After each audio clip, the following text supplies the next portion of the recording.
Tom, you got into corporate bookmaking, you moved to Melbourne, you started the online business. Tell us that story. Yeah, I was probably very lucky. I sort of take it back to when I was a kid. My dad was always pushing me to, whether it was driving a car before I had a license, or I remember him letting me run his bookmaking stand when I'd only been doing it a week, and he went away on a holiday and he basically said, "Oh, you run it, you'll be right."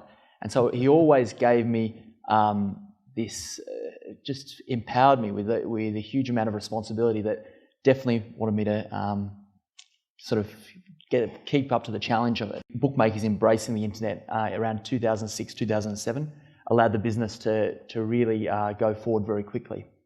But we found that we were losing market share overall to online bookmakers. So we basically took the profits from what was a good telephone on-course bookmaking business and put it into the internet. And I guess probably the biggest advantage we had were that we didn't have the experience in the online world, and we tried things very differently. But it was also our biggest disadvantage because I was probably 25 or 26 at the time, and you think you know it all. So I basically, everyone we employed in Waterhouse.com, we went from 3 people to 110 people before we sold.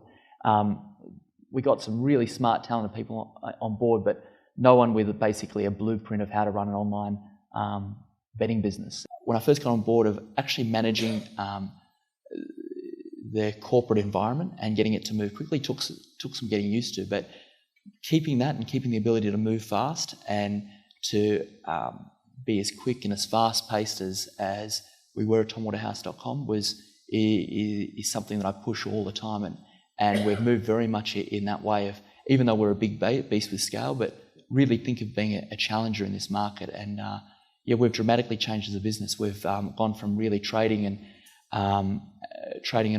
operations type focused wagering background to we've gone from 38 people in IT and product to now about 170, and we're very much focused on customer experience, innovation, product development, and really we can release daily new stuff to the customer, but we release in a fortnightly cycle to keep in line with Apple. And how are you looking at the customer? How are you understanding what it is that they want? So we have a whole variety of things. We use voice of the customer. We go out and speak to different groups of customers. We do online surveys. We have feedback on the site. It's basically we have whole teams working on different parts of the website trying to understand what the customer, how we can optimise what we're doing, but also understand what might be something that they haven't even seen before or haven't got before. And we've done that with a product in Australia called Click to Call or In Play. And before you couldn't bet online on your mobile or on your website because the rules were done back 15 years ago. During play. Yep. And you could only do it by telephone. Now our telephone business has gone from quite a big business to basically nothing within William Hill. And so this customer problem of customers want to bet when the cricket's on today or the tennis is on, they want to bet while the game's on. And you might have a 5-day test match and they want to have a bet. And so we had this customer problem of, well, the law actually says that you have to have a telephone call, and the government doesn't really want to tackle a customer problem that we've got, even though they won't rewrite the laws. Yeah, even though every 2 weeks. What was happening is we were seeing that customers were forced to bet with illegal operators offshore.